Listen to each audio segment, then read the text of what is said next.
Good afternoon, everyone. Welcome to the third session of the National Commission to Address Racism in Nursing's fourth ECHO series. This series has a focus on health equity.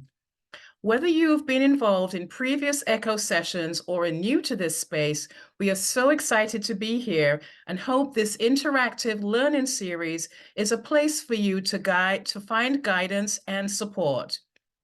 This program is brought to you by the National Commission to Address Racism in Nursing, a multi-organizational collaborative of leading nursing organizations examining the issue of racism within nursing and motivating all nurses to confront systemic racism.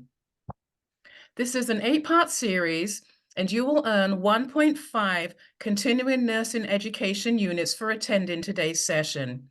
Please stay to the end to complete your evaluation and receive the CNE certificate. Today's topic is the journey of allyship from self-awareness to co-conspiracy. Before we go over our ground rules, we wanted to quickly orient you to some of the features of the new iEcho platform that we are using. Please do not use the submit feedback button on the iEcho platform. We will put the link to the session evaluation in the chat at the end of the session, and it will also be sent to everyone by email immediately following the session. You will only receive a CNE certificate by completing the evaluation via the link sent to you by our team. You can review session materials within your iEcho account in the content section, outlined here in green. Presenters will upload their slides and any other relevant materials here for you to use. There is a Conversations tab found within the Discussion tab circled here in yellow. This is meant to be a place where you can engage with other participants in the series. Please note, any questions directed to ANA staff or anything time-sensitive should be sent via email to commissiononracism@ana.org. And if you are having any problems during the session, please also send us an email. We want to note that we have had an overwhelming response to this ECHO series. Consequently, we have had larger than desired breakout groups. So please bear with us. Although this is a great problem to have, it means you will need to be patient with our incredible volunteer breakout group facilitators and the other participants. Please use the raise hand feature to be recognized. Keep your comments concise or place your comments in the chat to be part of the discussion. This will lead to a positive experience for all participants. Please pay special attention to our ground rules as we learn and engage with each other today. Note that we will be turning off the chat during the didactic portion of today's session, and you will still be able to message a co-host directly if needed. So the ground rules are, this is a brave space. Discussing racism and health equity is difficult and uncomfortable, especially for those directly impacted. Discussions such as these can serve as a trigger. We ask that you maintain respect for everyone joining us today. Please stay on mute until it is your turn to speak, listen intently, and respond thoughtfully. Be present. Limit background distractions and multitasking. Please take advantage of the virtual features available via Zoom. We encourage turning on your cameras and using the chat box or the raise hand features to communicate with the group, but please remember to mute your microphone when others are speaking. Remember to be respectful of participant privacy. Do not disclose names or other sensitive information shared. If you share a scenario involving a patient, do not involve any personal information during today's call or any of the ECHO sessions. And finally, feel free to send a direct message to ANA ECHO if you're having any technical problems.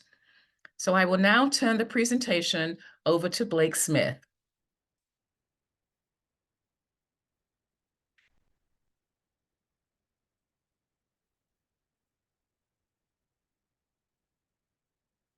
Off to a great start. I didn't unmute myself. Thank you, Ruth. And I'm so glad to be with all of you this afternoon. Such a privilege to spend some time with all of you on a very important subject to not only myself, but I know for many of you as well. Um, I will not, as you can see, I hope you had some time to read my background, but we're going to get right into it so we have more time to have the discussion, which is really why we're here. So, we call it the journey of allyship from self-awareness to co-conspiracy because we're going to talk about where we may be at ourselves, but along our own unique allyship journey. But how can we get to that place where we truly feel like we're making an impact for the collective good with a collective purpose? But before we get into more into the presentation itself, I do want to reiterate something that Ruth has stated, is that we are entering a safe space. And I want to be incredibly clear, and I cannot be more serious about this because we are going to be vulnerable with one another today. And we want to have the grace towards others to be able to speak their own truths. And so I encourage all of us to try to ground ourselves. And what this may lead to, it may lead to some feelings that that are difficult to control sometimes. So do give yourself some grace as well. And if you need, shut your camera off, take a deep breath, spend some time, and then hopefully we can have you rejoin us to have these very difficult but very meaningful and valuable conversations today. I would be remiss if I did not give another shout out to the Commission to Address Racism in Nursing. From a personal perspective, it's such a privilege to have been asked and invited to be a part of this work since its inception in 2021, and putting that trust in myself and the other colleagues to help lead this work of looking internally as a nursing profession, as well as what we could do externally for our communities, and lead the way in making progress towards anti-racism society. But before we get into the didactic or lecture piece, I want to, if anybody's been part of my lectures or talks before, it's all about engagement. So I encourage you to have your phone out when I talk, okay? It's not like school. So we're first going to take a quick poll. If you've ever used Slido before, you can use your phone, hit the QR code, or you can go to your browser at slido.com and then enter that number highlighted in blue. Oh, I'm not sharing my slides. What happened to me?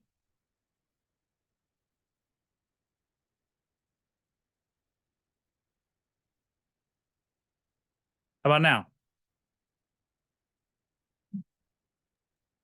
Perfect. Not saying anything. Am I good now? You're sharing. Yeah, we Yes, can you're see it. good. Thank you. Thank you guys for telling me that. You're like, what is he talking about? So please look at the QR code, and looks like some of you have been starting. If the question is have you ever been in a position where you felt the need to support or advocate for someone, but instead you decided, I just can't speak up or intervene?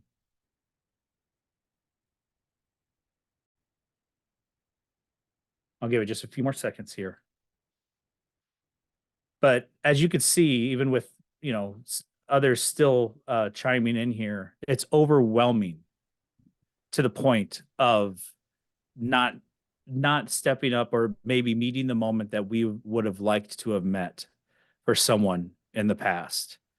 And that can be challenging for ourselves due to barriers and obstacles that we feel are in place for ourselves, but also not being in a mindset to be able to control our emotions or control ourselves to get over that and have the courage to step, because we don't know what to say. We fear what we may say may not be the right thing.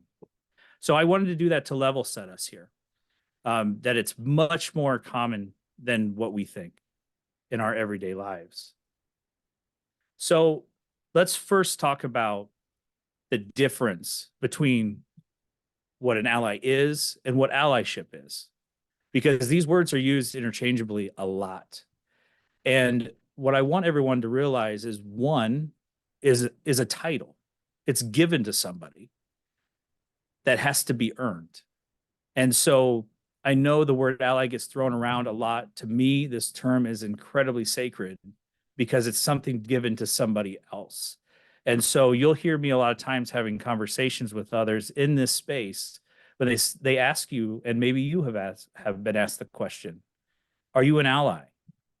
And to me, that's a loaded question because one, as a white privileged male that I'm very aware of, and I hope all of you are too. I'm pretty white coming from the Norwegian side. And when I say that, the world does not end. I should not shy away from being a white privileged male, but what I should be focusing on is what do I do through that lens and how do I work on myself to be a collective part of society. But with that in mind, I always answer the question if I'm an ally with I'm an ally in progress because it's not something that I can give myself. It's only something that my colleagues or those individuals in communities that are marginalized based off of geographical, et cetera, however you define a community, it's up to those individuals to provide that title to you. And if you look through it in that lens, when a time comes when you're introduced to somebody in a conversation as an ally towards something, a common purpose, whatever it may be, the meaning of it is so much more than tossing the word around that we give ourselves as an ally. So that is a title that is given to you. So let's talk about allyship, and we're going to talk about a little bit more of how to then be, hopefully, as the outcome, be identified as an ally. An allyship is a journey. It's a self-directed journey. All right. And it starts internally to externally. And we'll talk a little bit more about that. But it's identifying and working on yourself, and always it's infinite in its definition. It never ends because we can always be working towards our better selves. So let's talk about first allyship and what the misconceptions of allyship may be. Now, this may not be all encompassing. I'm sure many people on this call could probably give many more. But this is from the Center for Creative Leadership, and I've read many really good articles that they put forward on allyship and other similar topics. And I really like how they put these four together because, first of all, I think the big number one thing is performative allyship. I unfortunately believe that a lot of what we think allyship is, or what others try to portray in our society as allyship, is performative in nature. It is not genuine at its core. And so therefore, we're not seeing the actions and progress that we want to see because it's performative. And we'll talk about what that means here in a second. The second one is platitudes, which kind of works with that performative aspect of they're empty gestures. We do something just to check the box or appease someone, but we're not really engaging in the learning process or progression towards a better society and adding value. We're just trying to get through the day and try to de-escalate something that may come up. Third, it's about having a title. And just because you have a title, well, I'm going to be a truth. If you have a title, you have a sphere of influence. It's even more important that you were genuine in your allyship. And but unfortunately, many times, whether it's intentful or unintentful, there's a lot of missed opportunities for that allyship to work or be motion from the titles and the positions influence not really following through and being part of genuine allyship. And then fourth here is perfection. And I think that's the piece that we talk about in the poll is that fear. And maybe it's not perfection, but the fear of overcoming and saying the wrong things or making a mistake, saying the wrong thing in the wrong time, offending someone, having that positive intent, but then missing the mark and missing the moment to be who you need to be in that moment. So let's break these down just a little bit more. And I'm going to first compare transformative allyship, and that's what is one way you could define what I call genuine allyship, or what allyship should truly be, versus performative. And so to truly have transformative allyship, you actually have to do something. You can't just say I'm an ally or I support something and then you do nothing. That it's hypocritical at that point. So that you have to actually do something. And to do that, many times and it doesn't matter if, it's going to be when you challenge yourself to be uncomfortable, because you're learning something that is outside of your own truth. You're learning about somebody else's experiences, somebody else's life, somebody else's truth to better understand the collective good than just what you see through the lens in life. And when you do that, awareness cannot be enough. It's just not enough. So when you put all those things together, I give the example of, something happens in the public and then everybody rushes to Facebook and Instagram and changes their profile pic to some symbol.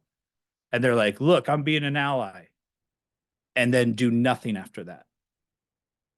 To me, that is not transformative allyship, because you're doing that first step, but you're not following through. There's no action. Do you go out and go all the way in and go out to protest? Do you send funds to advocate programs or just nonprofit programs that helps in the area? Those are actionable things that would equate to transformative allyship. But if you stop at that awareness piece, you are not truly doing that. We also to be transformative, you need to take responsibility for your actions. And that goes into that piece of when you offend somebody, intentful or unintentful. Most of the time it's unintentful. But you have to take responsibility and take accountability in that. And if you were genuine in all the things you're doing with actions, and you were genuine, you'd be very surprised on how often the grace is given to you, because the individuals that you offended, if you truly engage genuinely, can feel that genuineness and hear it in your voice.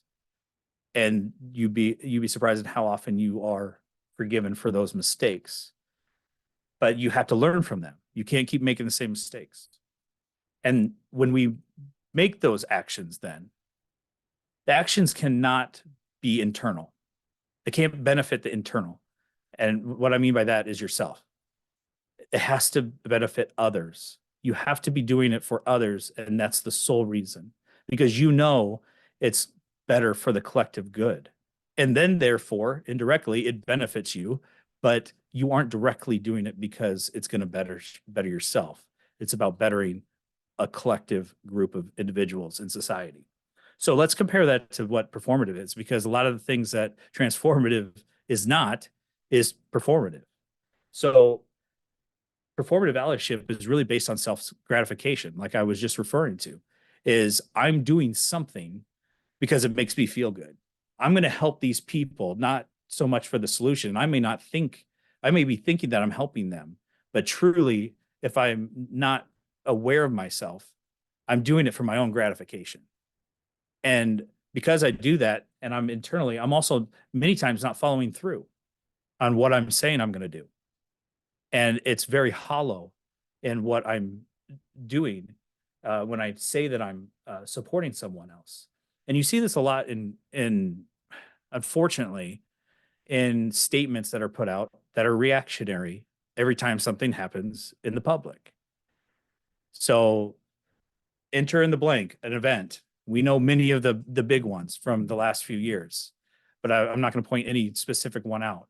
But something happens in the public, and then whether a group of individuals or a single individual or a corporation, a company feels like they have to address it because they are getting blowback on something. So they put this generic, vague statement out there saying that we support a certain thing, or we apologize for something, et cetera, et cetera.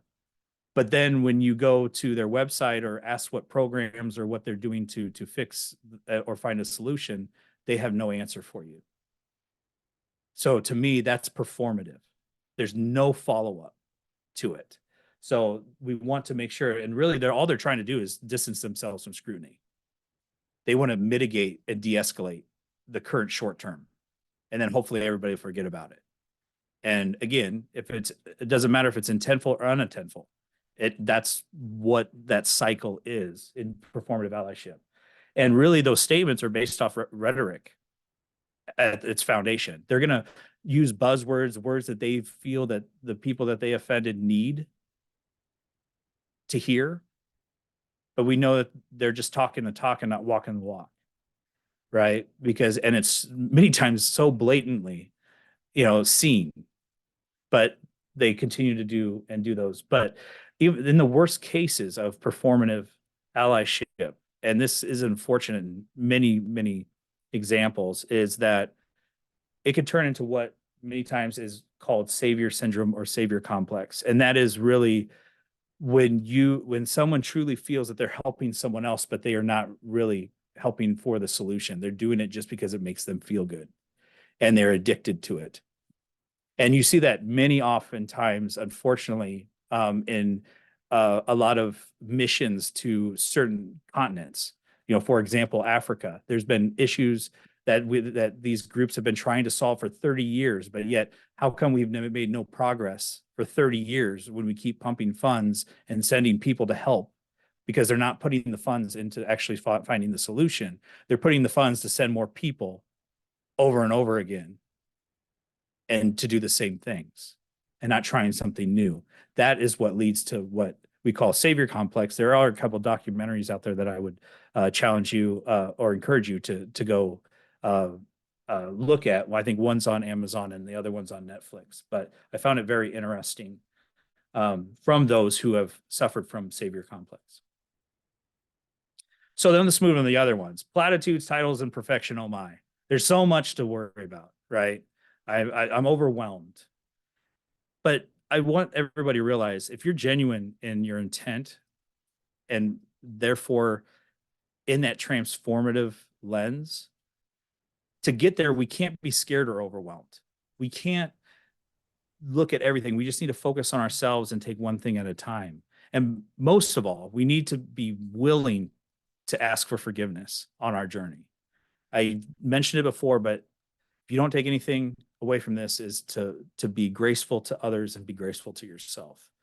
You have to ask for forgiveness from others, but it's just as important, if not more, to forgive yourself and to move on and learn from that. Because as you do that, you will find yourself growing and finding your further along on the allyship path. So I do want to reiterate as we go through and talk today, this is a perfect time as we talk over these next few slides of getting used to being uncomfortable. And we as nurses are used to being comfortable in chaos, right? And so if you have to think of it from that perspective of being uncomfortable or being comfortable about being uncomfortable, then if that helps you, great. But we will be uncomfortable during these, and that is the point. And I want to make sure that that's reiterated, because it's going to take courage and vulnerability and humility to be able to get to where we want to be, because we have to realize we're wrong sometimes. And that's sometimes that's the hardest thing to prove to yourself. So how do I get there, Blake? Well, I'm glad you asked. You can't lead others until you lead yourself. I'll start with that. And you have to be reflective. You have to understand yourself. If you don't, we as nurses, we reflect, on putting in charting and after we do an assessment, et cetera. But do you ever find yourself after you leave a conversation and reflecting upon that conversation of what did I learn from that? And maybe you do it unconsciously, and maybe you're not, aware that you're doing it, but you're doing it. But I want you to take that from the unconscious to the conscious. When you have these hard conversations, when you find yourself in difficult conversations, and listening to understand instead of listening to respond, and forcing yourself to listen more and to put yourself in the other person's shoes, literally walk a mile in someone else's shoes. I know that's a cliche, but it's true. If you do that and you're self-aware and you're asking your questions like, what did I learn? What do I need to learn more about? Why did I feel the way I did? Right? When those emotions pick up, breaking that down after the fact will put you in a better situation when you get into the same scenarios to break through those barriers to then finally be able to concentrate on the conversation at hand and bring value and be okay with being uncomfortable in these times. So what do you do to be a reflective individual? I'm going to say this and some of you are going to laugh. The first thing you don't do if you find yourself in this position is you don't go running to your first minority colleague and ask them, what do I do? That's the last thing you do. Okay. Because one, they've been asked that question a billion times at this point, and it's not their job to do that. But there's so many things you could do. And so I'm going to do it for them, for all of the amazing colleagues on the phone today. Or I'm going to say, this is what I would tell you to do is go research. We do that as nurses. Go research. And so there's so many books out there, so many articles, so many things out there, but these are just a few of them that I would recommend to all of you. And this crosses the continuum, but not all inclusive of many of our minority communities. The first one is example of me and my white supremacy. I do not want the title to scare you away. Yes, it's a bold title, but it's really about reflecting upon what privilege is and is not, and that it's not this boogeyman. And if we understand it in a intentful way, we can actually use it and harness it as a value to the collective good. And so it's a really great way, and also does some of the things that this presentation does, is define things and what allyship is and is not, et cetera. But I would encourage you to read that. The next one is It's Not About the Burqa. This is really, it's a series of essays written by 17 Muslim women, from poets to lawyers, engineers, researchers, writers, journalists, and they all come from the UK just for this particular book. But they talk about their discrimination and their challenges as female Muslims in society, and really around how you think and respond to Muslim feminism and understand the cultural aspects, so that it helps you better engage with that community. The next one is Five Little Indians. This one is a novel, but it's based off of real life events from Canada and the residential schools that many individuals unfortunately had to go through in the 1960s and even beyond, of now how an entire community of Native Indigenous community is now looking at society based off of what they had was transpired to an entire generation. And so really understanding that world. The next one is about being a perfect Mexican daughter. Now, this one is also unique in its way because it is fiction, but it's based off of kind of a coming up, growing up story of a young Latinx girl to adult, and really struggling and navigating the world to have a future as a queer Mexican Latinx woman, and really the struggles that she has through that. And then the last might be a little bit more common, or some of you may be aware of, is How to Be an Anti-Racist by Ibram X. Kendi. And he's an amazing historian and does a really good job, I believe, in being that individual through his writing, and this really combines social commentary and memoir in the same book, about what he believes from coming from a minority community, of what he needs from those of privilege to help find those complex solutions. And so those are just at the very height of what you could do to go and read and not take at face value, but then do your own self-reflection. And how does that impact you as an individual?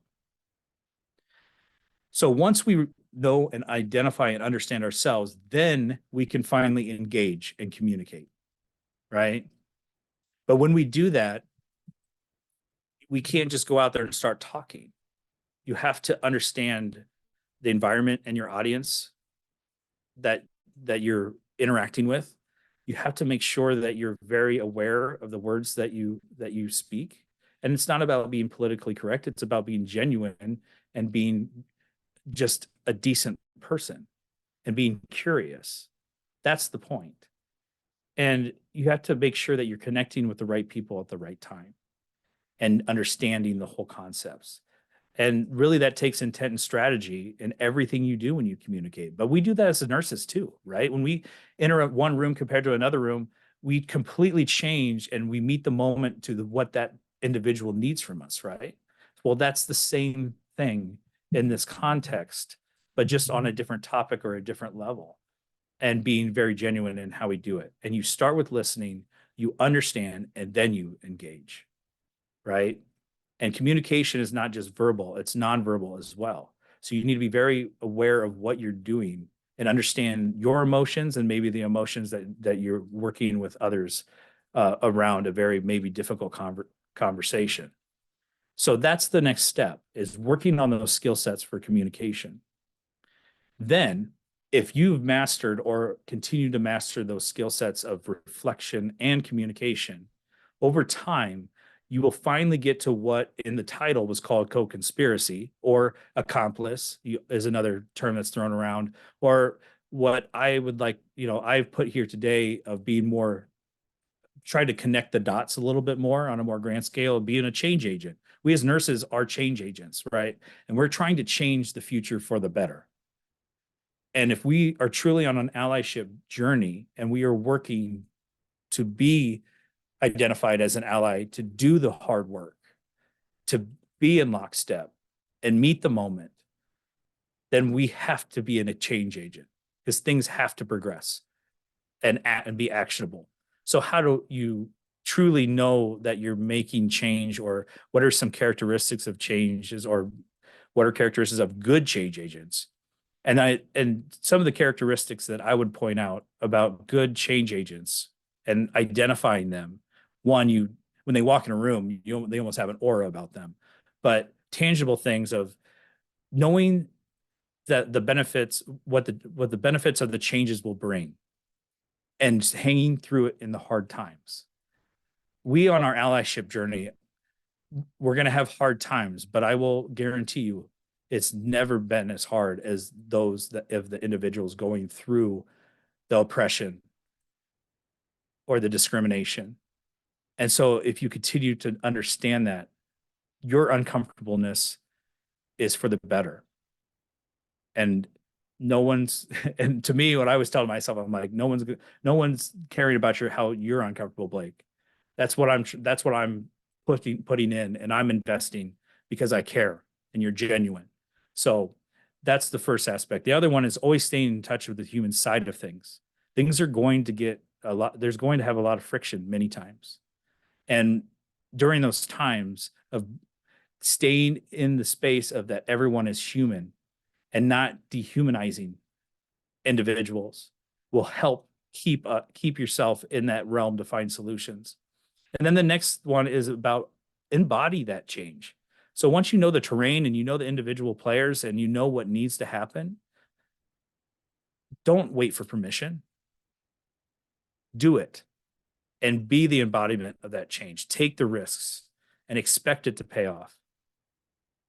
And that way we finally move forward, where many of us are just sitting back and we tell ourselves, oh, I can't get over that. I don't want to make that mistake. Make the mistake and then ask for forgiveness. Then you got to be open up to the process, be vulnerable, be willing to be who you need, like I said, to meet the moment. And then always remember what's great about yourself. Just be as willing to share your experience as you listen to others. And so once you listen and once you engage and that trust is built and truths are being shared, it's just as important to be sharing your own truth, because to have great communication is to understand each other, not just to understand one side. But it's not being in the allyship role. If that's what you want to be in the ally role, it's not for us to share our stories first. It's to listen to understand others. And then we reflect and we go through our own lenses and break our own thoughts down and then engage based off of all that we've learned. And you'd be surprised at what great deep discussions are had when we're on that level. So with all of that in mind, we're going to go back to this scenario. So I want to be bring grace to anybody across the board that's attending today. If you've seen the scenario 2 times or if you've seen it for the very first time, I will try to give as much context as you can, but not be redundant at the same time. And so we're going to do around a scenario in a breakout session for about 30 minutes around this scenario from Confronting Racism in Pediatric Care. It was written by Benjamin Danielson, and you may or may not know him. This is from real life. And so I'm going to quickly read through this. And the handouts that were provided both on the platform as well as what the facilitators will have has a series of questions that are specific to this this session. But I want you to continue to build. If you attended the first 2 sessions, I want to continue to build. But there's going to be a little bit of twist that I'll mention here in a second. But I'm going to go ahead and read this. Dr. Danielson, a primary care pediatrician, is called by the hospital team because they are concerned about the behavior of a mom of one of his patients. They state she seems unattached, doesn't show up to the hospital until the evening, has missed care meetings, and they question her understanding. The way she was describing this woman was a complete disconnect for me, he said. He got invited, then he got invited to a family meeting. And he states, their words were soft and caring in delivery, but the judgment was clearly there.